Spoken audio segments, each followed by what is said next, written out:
And welcome to today's English lesson.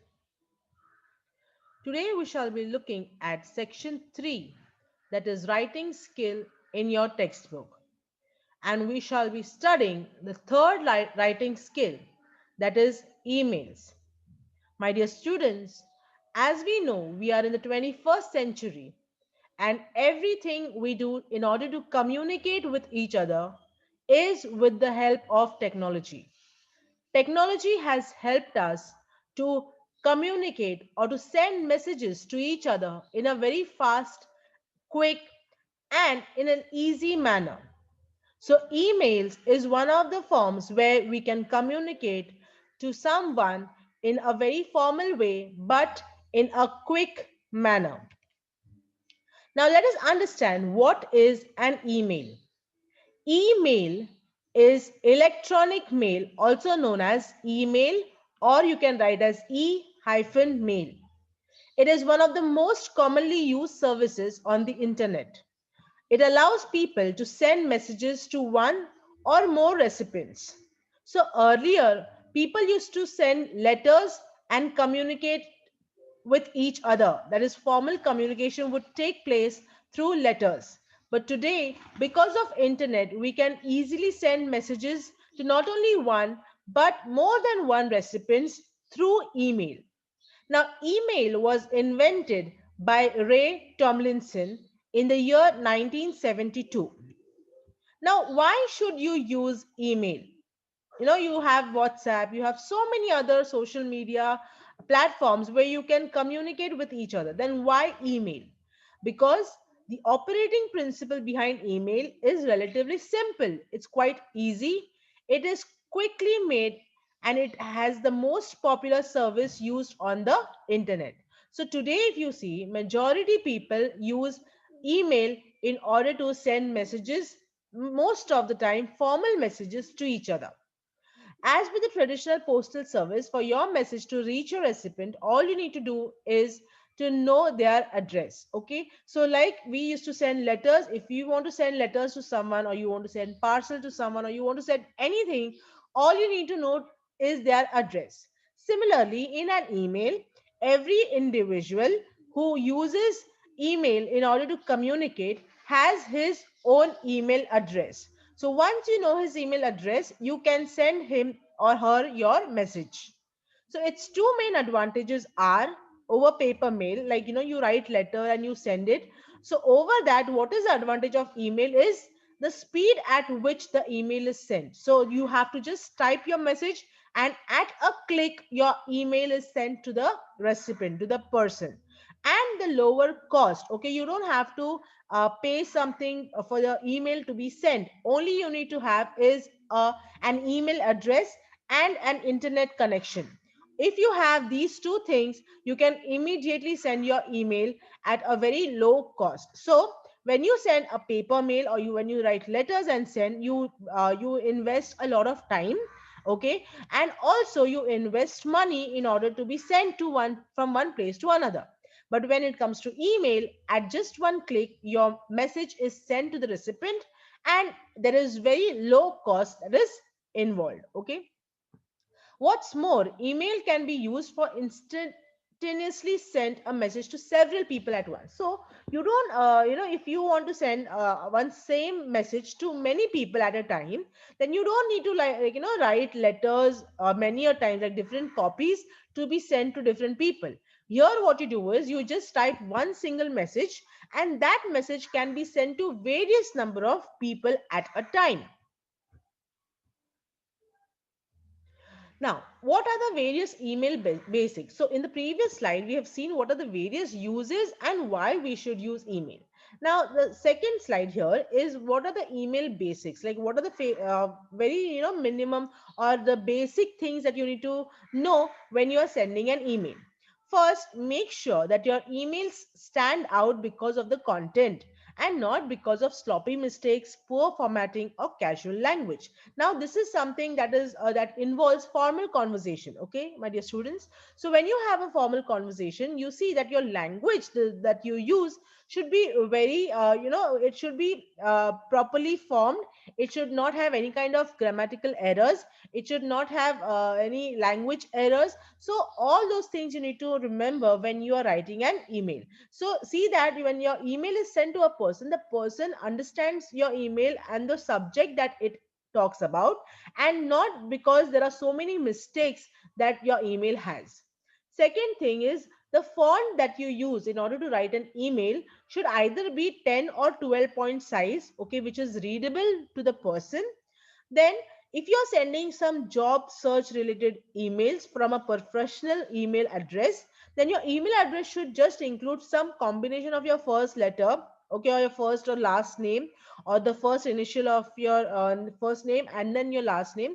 So, see that your email address is also a very professional email address. Okay, it should not be like, like suppose, for example, my name is Larissa Gonsalves. So, I don't have to write Larissa Gonsalves at the rate gmail.com. No, I can formulate my email address so that it looks professional with my just one first initial letter, that is L Gonsalves at the rate gmail.com. So something like that you can make use of your name in order to form your email address. Okay.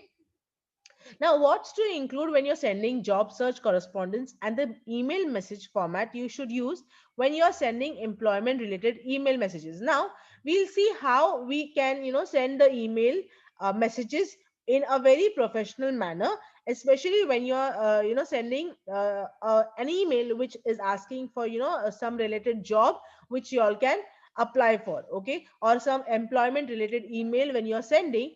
How you have to keep various things in mind, let us discuss that in the next slide. Now, the email message has a template. Okay, there's a particular way in which you follow and write the email. So the following email message template lists the information you need to include in the email messages you send while searching for a job. So this specific template is just where you have to use when you are writing an email to search for a job. So use this template as a guideline to create customized email messages to send to employers and connections. So you have some people, who employ people for their jobs. Now you know them, you know their email addresses. So all you have to do is follow this template and send your email to those people. Okay.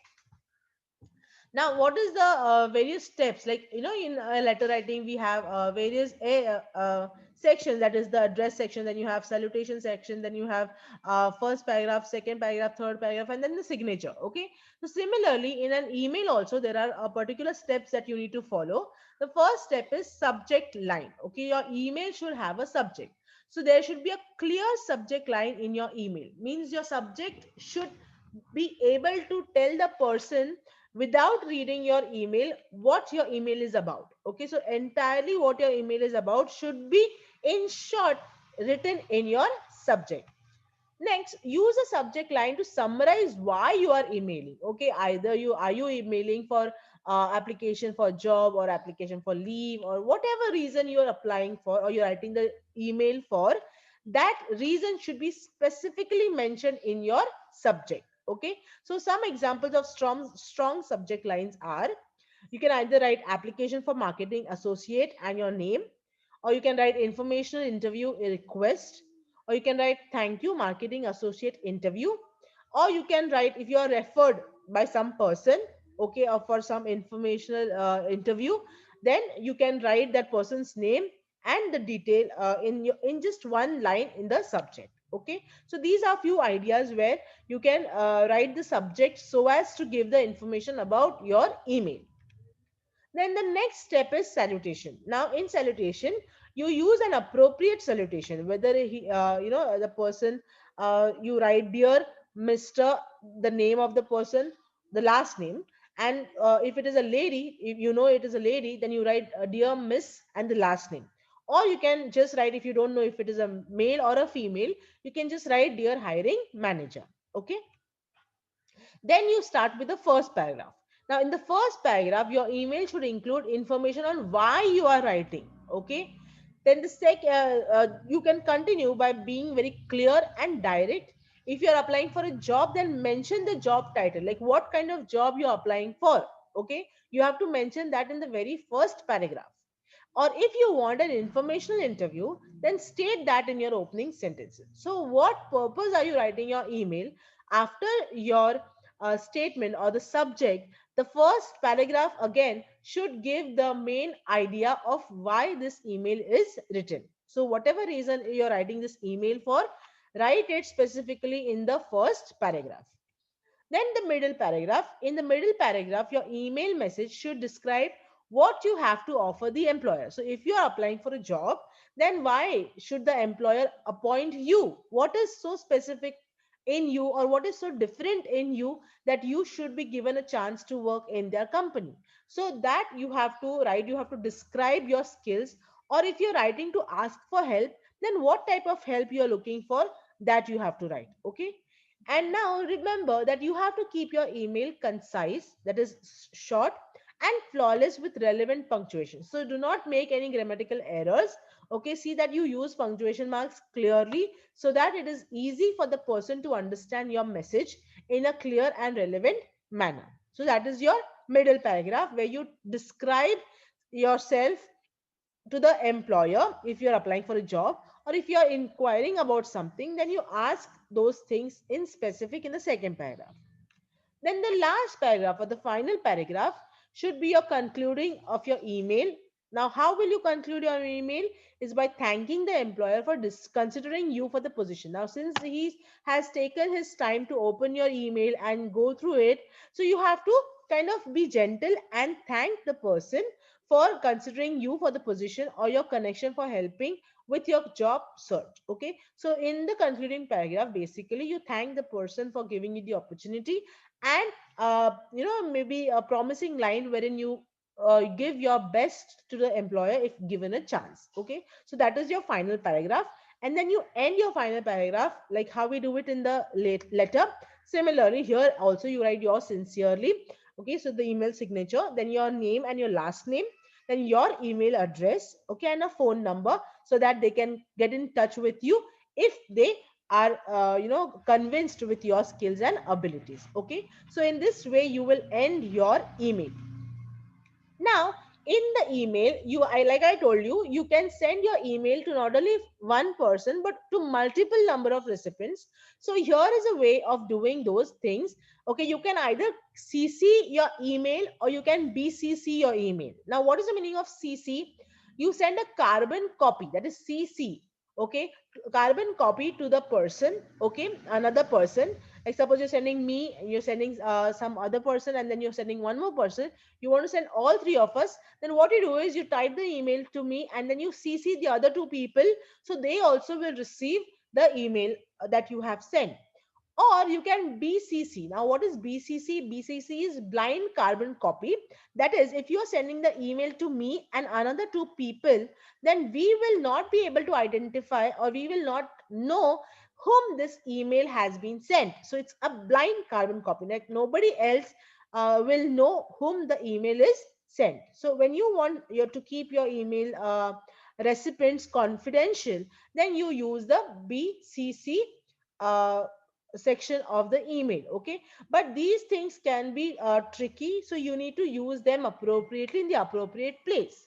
Sometimes they are useful, but if it is used improperly, then they can be problematic. Okay, they can simply create confusion among the recipients. So you need to identify when you can use CC, or when you can use BCC while sending your emails. Okay, now, in your textbook, they have given you a sample of an email which is written by a person, and then there is another sample which gives you the reply that is sent by the person to the sender. Okay, so please go through these two things. We shall discuss this in our next video, and also we shall look at some more features of what are the various things that you can use email for in the next video. Until then, please go through these two sample emails which are given in your text. Go see the format, see the way it is written in, the language that is used, and all those details you can make note of, and we shall discuss this in our